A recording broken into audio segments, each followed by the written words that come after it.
Welcome back, coaches. Today, I want to talk to you about something that is underneath every successful coaching business, no matter what stage of building you're in. It's not just about explaining the value of coaching. Yes, that is what selling looks like on the surface. You're talking about your clients' current challenges, what's feeling hard, what keeps them stuck, what they want so badly. And then you paint a picture of what's possible on the other side, what they want life to look like. And from there, you will naturally describe how your coaching program helps bridge that gap. And that's what your audience sees. But under the surface, inside the mind of your potential client, whether they're aware of it or not, three trust decisions are happening. And this is what I call the trust triangle. Let's walk through each one. So, first of all, there's the trust in you, the coach. Do I trust you as a person? And this is all about credibility, not just in the formal sense of credentials or certifications, but it's that gut feeling someone gets from just being in your world. Your potential client is asking, even if they don't say it out loud, do I trust this person? Do they feel like someone who does what they say they'll do? Do they have the kind of experience or energy that makes me feel safe or understood? Can I see myself opening up to them, being coached by them? This trust is rarely built through a single post or a perfectly written sales page. It is built over time through repeated interactions. It's through the tone of your emails, the stories that you share, and the way that you carry yourself in your content and conversations. You build this kind of trust by sharing your stories and values. When you explain how you came to this work and what you stand for, people start to connect. They relate. They see themselves in your story, or they feel drawn to your approach. You also need to show up consistently with helpful content. And it's not perfectly. You've heard me talk about B minus work. You just need to show up and get something published. It might be B minus quality, or you might think of it like that today, but today's B minus will be tomorrow's A plus. And also not every day, but it does have to be regularly enough that people know that you're here and you care and that you're not going anywhere. You also need to be demonstrating that you understand their struggles. This is huge. And it may be the biggest factor in building trust in you as a person. If someone listens to your podcast or reads an email and says, wow, that's exactly what I've been dealing with, you have earned a point of trust, many points of trust. You've shown them that you get it. Here's a sign that this area of trust might be a little weak. They say things like, or they think that, I'm not sure that this person gets me. They seem smart, but I'm not ready to reach out yet. I'll just keep following for now. You probably won't know that they're thinking this, but that's what you're looking for. It's not a no, but it's not a yes either. It means they haven't built enough trust in you yet. And that's okay, because the way you fix it isn't with a pushy pitch. It's by continuing to show up with clarity and consistency. That's what strengthens this first corner of the triangle. So if you've ever felt like people are lurking but not buying, this might be the piece to look at first. Okay, on to the second point of the trust triangle. It's trust in themselves. This one catches a lot of coaches off guard, because even if someone fully trusts you as the coach, even if they believe your offer is solid and your process is legit, they still might not buy. What might it be? Well, maybe it's because they're secretly wondering, what if I'm the exception? What if I invest and then I don't follow through?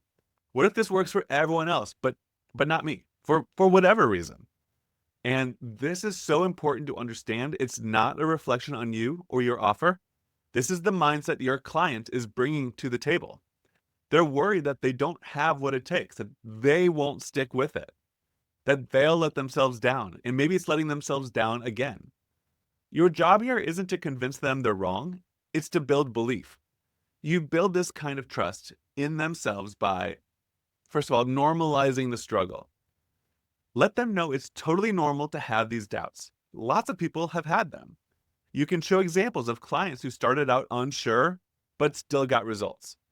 You want to paint the picture. You don't have to believe 100% yet. You just need to be willing to try. And again, offering small wins and actionable insights. This is why lead magnets, free trainings, and value-packed emails matter. They help someone feel a win before they ever even pay you. When they implement something simple and it works, they start to think, oh, maybe I can do this. You can get them to trust themselves by you believing in them before they even believe in themselves. Speak to their potential, reflect it back to them. Sometimes a client will borrow your belief until they can stand in their own. Here's a sign that this part of the triangle might be weak. They're thinking something like, I really want to, but I'm afraid I'll sign up and not follow through. That's not a no, that is fear. And you can support that fear with empathy, encouragement, and clear next steps. Because when they start to trust themselves, that's when they take action. Now, let's talk about the final point of the trust triangle. It's trust in the coaching or offer itself. It's trust in the product. This is the actual program, the product, the structure of your work together. Here's what your potential client is really asking. Is this the right solution for me? Will it work with my schedule, my life, my level of experience, my budget? Will this actually solve the problem that I'm facing? They're not just wondering whether your program works in general. They're wondering whether it will work for them specifically. Even if they trust you and they trust themselves to follow through, if they don't fully understand how your offer works, or they think it's too vague, too advanced, or just not the right fit, they will hesitate. So how do you build trust in your offer? First of all, clearly explain what's included and how it helps. This means going beyond, you get 6 calls in a workbook. You got to break it down. What are they going to walk away with? I always tell clients that you want to spend way more time talking about the results that they'll get. Contrary to what you care most about, which is like how many sessions, how long, how much of your time is going into it, they care more about, will it solve their problem? In fact, the more sessions, the more time, that all just sounds like more work. If you could solve their problem in just one session, well, that would be the option they would choose. That would be amazing. But it's not reality. My point is that you just want to lead with the result that they get. That's what they're paying for. Be honest about how much time they'll need to dedicate, but lead with the results. Make sure to paint the picture on how their life or business or mindset will change. Also, to increase trust in the product, share testimonials, stories, case studies. I've mentioned this to help build other points of the triangle. These are important. Let them hear from real people. Let them see the journey, especially if someone started where they are now. Proof builds belief. That is proof. Also, show how your process solves their specific problem. Use language that they use. Speak directly to the challenge that they've been wallowing in, spinning in. Whether they feel seen and understood, they're more likely to trust that your process can create a new result. Here's a sign that trust in the offer might be missing. It sounds good, but I'm not sure this will work for me. You might not hear that thought in your head exactly put like that, but if you're looking for clues, if you get clues like that, that is your cue to be more specific. Clarify how it works, why it works, and who it's designed for. So let me bring it all together with how to actually use the trust triangle in your coaching business. Start by asking yourself, am I speaking to all 3 points in my marketing? You can use what I'm about to say just like as a checklist. Are you building trust in you, the coach? Are you showing up consistently? Are you sharing stories that highlight your values and experience?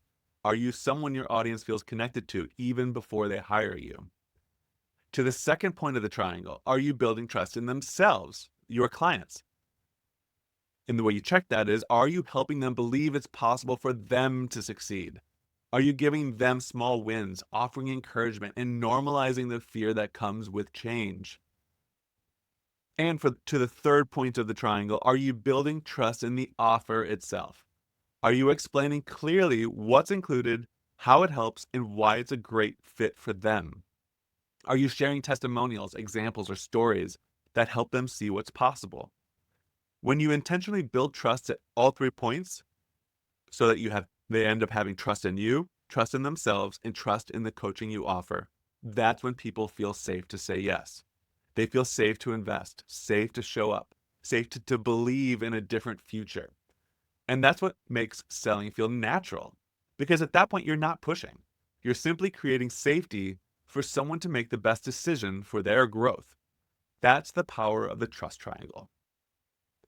Okay, thanks for listening, and I'll see you next week.